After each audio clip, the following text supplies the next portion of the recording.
Welcome to Dory Cote on Shamanism, a weekly podcast that explores one theme in shamanism throughout each month. Get comfortable, have a seat, and let's get started.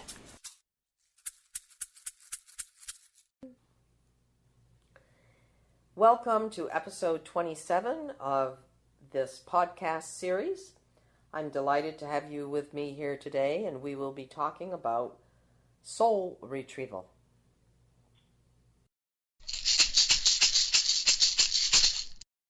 Dory, please explain what soul retrieval is. Yes, I'm very happy to talk about what is soul retrieval. Soul retrieval is without a doubt one of my most absolutely favorite forms of shamanic healing, and something that I say without reservation just about anybody who has been living on the planet for any period of time can benefit from. So, in essence, in a simplified form that is understandable by, I believe, just about anybody, soul retrieval is performed by a shaman. The shaman travels outside of space and time, finds pieces of a person's soul that have been fragmented from the whole of who they are, and brings those pieces of the person's soul back to fill them and make them more whole. So now we have to go back and say, whoa, fragmented soul. Well, how did that happen? I wasn't born with a fragmented soul. Well, no, you weren't. None of us were. We were all born with wholeness and beauty and light and magic and potential and incredible heart. And then we began to live here in a body. Our soul came from this other dimension into a body here on earth and began a life. And within this time of our life, however long it is, whether it's 9 years or 109 years, things can happen to us that traumatize us. And as a result of that trauma, some aspect or quality of our soul might have split away. Not because it's that part of us abandoned us, but because whatever the circumstances in the moment, that part of our soul could not stick around. It was not safe for it to stay here around our physical and mental selves. Here is an example of how soul loss could happen. As I said earlier, there are many, many ways in which somebody could experience soul loss, but this is an example that many people can, perhaps understand or relate to in some way. I have many people who come to see me who have been in some kind of an accident. Either they've fallen off a roof, or I'm not going to give you an exact example of any particular client, but let's just say, of the many clients that I've worked with who've had, for instance, an automobile accident, they often report that, gee, I don't know what happened. I remember seeing the headlights, and the next thing I knew, I was off the road, and I don't really remember a whole lot more than that, but I know that I have been feeling weird ever since. Even though everything seems to be taken care of, my car has been repaired, I didn't sustain any serious injury, but I can't seem to get my life back in order. Just like the person lost a part of their conscious mind when they had that accident, they can't remember a part of what happened because a part of their consciousness went away. Said, "No, I don't want anything to do with this. I don't want to remember this." The same is true with the soul. A part of their soul may have separated from them and gone someplace else, away from the influence of their physical body. in order to protect itself, in order to not be present for this event.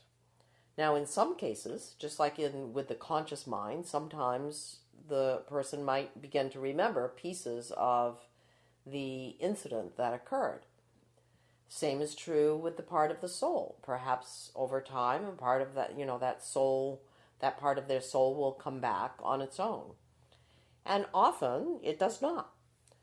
And that's where soul retrieval steps in. That's where the shaman travels. If a client comes to see a shaman, that the purpose of the soul retrieval is to go and find that part of the person's spirit that left them, that part of their soul, and bring it back so that the person can step back into a state of wholeness.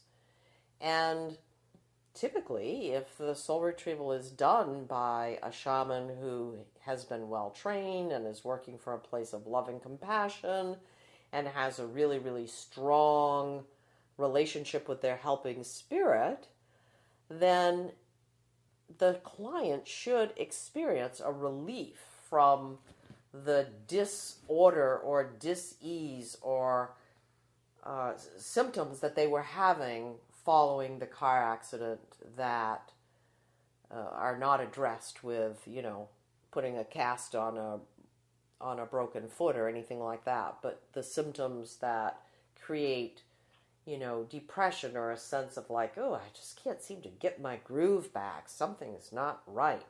Well, by doing the soul retrieval, a person hopefully, as I said, if performed by a reputable shaman, will get their groove back.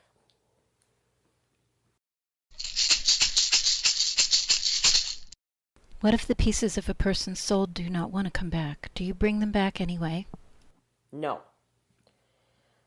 The intention of the practitioner or the shaman should always be, with their helping spirit, please take me to find whatever pieces or aspects or essences of this person's soul that are ready to come back today in order to be helpful. So let's say, for instance, somebody has, through their lifetime in the last however many decades, lost, 7 or 8 aspects of their soul through a variety of different traumatic events. And there's 2 of those that don't want to come back. They're not ready. It's not going to be helpful. Then they're not going to come back. And no amount of coercing on the part of a shaman is going to help that at all. So by setting an intention, typically in shamanism, the intention is what drives the train down the track. So with a shamanic practitioner or a shaman having a strong intention, take me to find those pieces of this person's spirit that are ready to come home today in order to be helpful, the shaman will be taken to those pieces, and that's what will come back.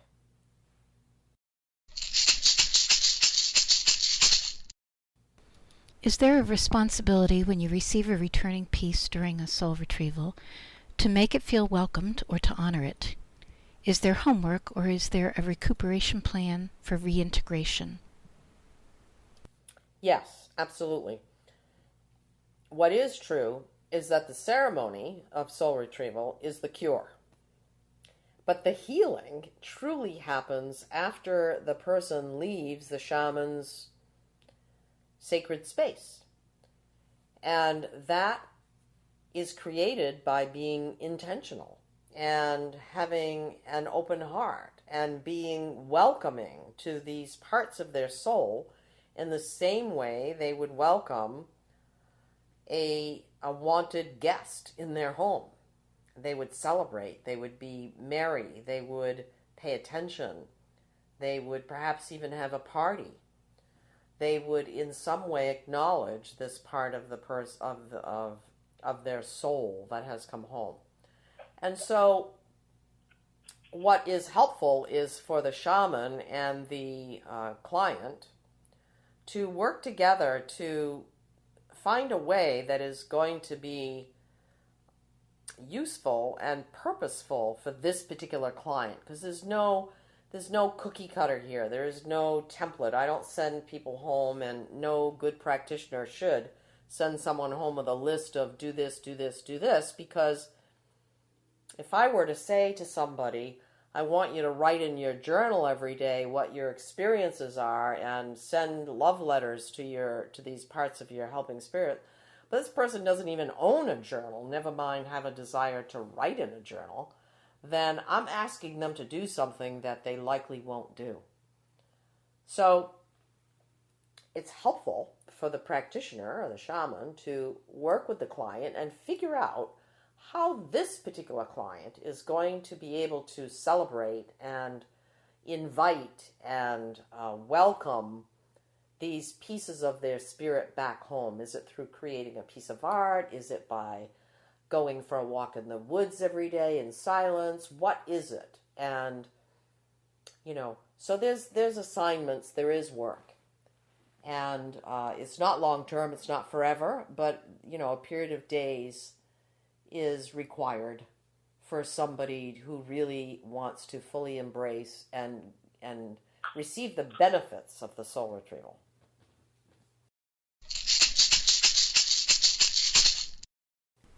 How often can a person get a soul retrieval? And if a person has had several soul retrievals, does there come a point where there are no more pieces to retrieve? Well, I generally like to tell clients that I don't, it isn't conscionable. It isn't really in good form to do soul retrievals too close together. I usually say, I don't want to see you for at least a month, because the person and their soul need time to reintegrate.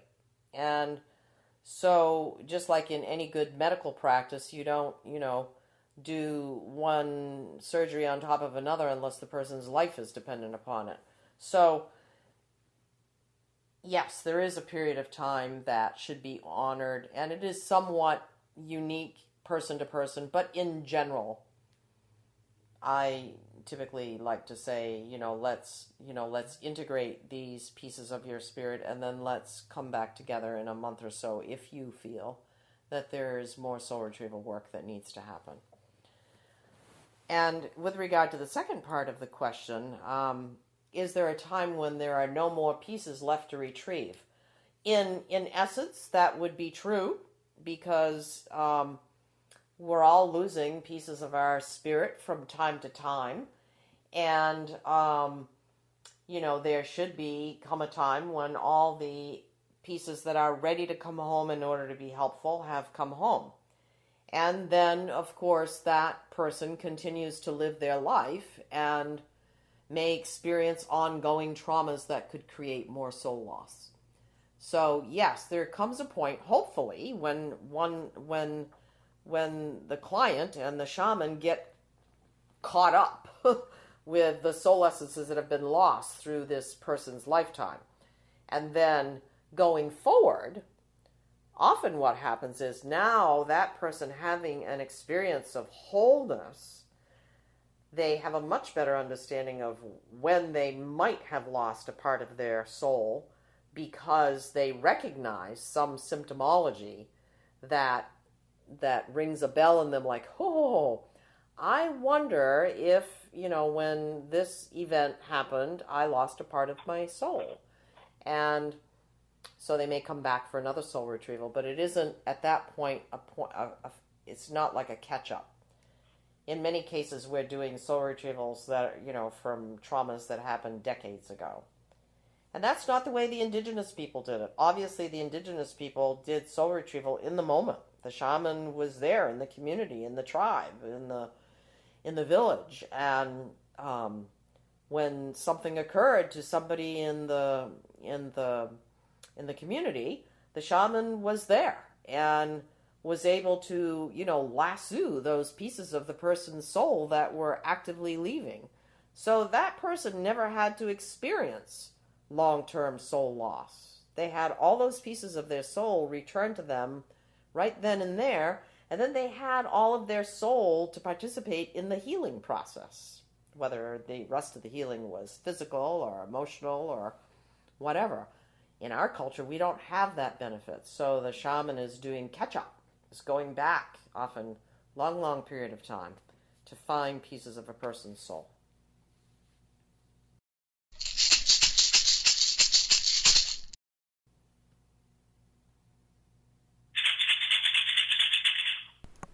This completes the prepared questions. Is there anything you would like to add? Yes, I would like to add that this soul retrieval is, to me, as I said earlier, the most sacred of ceremonies. It is not something that one can learn how to perform for another person without a lot of training. I also encourage anybody out there in the listening community who would like to know more about soul retrieval to go to my website and access a video that I have, which is about a 45-minute video speaking about soul retrieval in a lot more detail, or also read Sandra Ingerman's book entitled Soul Retrieval, which would provide a lot more information than what I can provide here in this short podcast.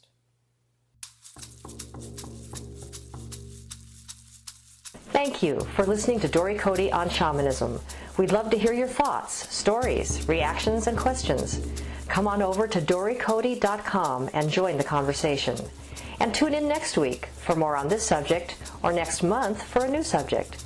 You can subscribe to this podcast in iTunes or sign up on dorycote.com to receive notices when the podcasts are posted.